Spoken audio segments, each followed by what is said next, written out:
आता एक अत्यंत दुर्दैवी बातमी आपण पाहणार आहोत। चालत्या बसमध्ये प्रवाशाचा मृत्यू झाला असल्याची घटना नारायणगाव तालुका जुन्नर येथे आज दुपारी घडली आहे। साक्री पुणे ही बस आज दुपारी 2 वाजण्याच्या सुमारास नारायणगाव जवळ आली असताना आळेफाटा येथे बसलेल्या एका तरुण प्रवाशाचा अचानक दुर्दैवी मृत्यू झाला असल्याची घटना नारायणगाव येथे पुणे नाशिक महामार्गावर घडली। याबाबत माहिती अशी की धुळे जिल्ह्यातील साक्री येथून महाराष्ट्र राज्य परिवहन महामंडळाची बस दुपारी 2:15 वाजण्याच्या सुमारास नारायणगाव जवळ येताच गाडीतील प्रवासी अमित अरविंद घोलप वय 37 राहणार गुरुवारपेठ धनगरआळी पुणे हे प्रवासी बसवरील सीटवर बसले असताना अचानक आकडी आली व ते बेशुद्ध झाले। यामुळे त्यांना बस चालक रोहिदास हरी बागुल व बस वाहक यांनी पुढील उपचारासाठी नारायणगाव येथील विघ्नहर्ता हॉस्पिटलमध्ये आणले, परंतु तेथील वैद्यकीय अधिकाऱ्यांनी या रुग्णाला तपासल्यानंतर नारायणगाव ग्रामीण रुग्णालयात घेऊन जा असे सांगितले। त्याचवेळी काही प्रवाशांच्या मदतीने व रुग्णवाहिका चालक संजय भोर यांच्या मदतीने त्यांना ग्रामीण रुग्णालयात उपचारासाठी आणले।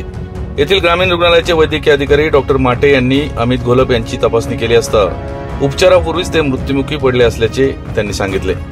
दरम्यान ग्रामीण रुग्णालयातील रुग्णवाहिका चालक संजय भोर तसेच बस चालक रोहिदास हरी बागुल यांनी मयत अमित घोलप यांना दवाखान्यात नेण्यासाठी कसोशीने प्रयत्न केले, मात्र उपचारापूर्वीच अमित घोलप मृत्युमुखी पडले होते। नेमकी ही घटना घडली कशी याबाबत बस चालक बागुल व प्रवाशांनी याबाबत माहिती दिली आहे। या घटनेचा पंचनामा पोलीस हवालदार संतोष दुपारगुडे व कॉन्स्टेबल कोळी यांनी केला। पुढील तपास सहाय्यक पोलीस निरीक्षक पृथ्वीराज ताटे यांच्या मार्गदर्शनाखाली काळूराम साबळे करत आहेत। तुम्ही साक्रीहून पुण्याला चालले, साक्री गाडीमध्ये बसलेत, तर काय झालं नेमकं गाडीमध्ये? बेशुद्ध झालं। मग त्याला इथं आणलं तुम्ही? ठीक आहे डॉक्टर साहेब, साक्री पुणे बस या ठिकाणी आपल्या ग्रामीण रुग्णालयामध्ये आलेली आहे। एक पेशंट त्या ठिकाणी घेऊन आलेत, तर काय सांगाल त्या पेशंटची हिस्ट्री काय? त्यांना साक्री पुणे या गाडीमध्ये घेऊन जात असताना गाडीमध्येच त्यांना कन्व्हर्जन्स आलं, म्हणजे फिट आलेली होती। त्याच्यानंतर 2:30च्या दरम्यान आपल्या इकडे आणले RH ला। आपल्या इकडे आल्यानंतर त्यांचा पल्स BP वगैरे काहीच नव्हतं, ते मृत अवस्थेत घेऊन आले।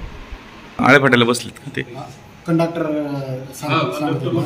की आळेफाट्यावर बसले आणि इथं पेट्रोल पंप जवळ अटॅक आला। अच्छा, समोरच्याला कळलं ते पाईप असं तेव्हा कळलं। तुम्ही डायरेक्ट दवाखान्यात आणलं? हो, तिथे दवाखान्यात डॉक्टरांना बोलवलं रस्त्यावर, तर ते म्हणे सरकार दवाखान्यात। मग लगेच गाडी इकडं फिरवली। आणि तुमचं गाव कुठलं? आम्ही साक्री डेपोला आहे। नाव काय? बागुल रोहिदास।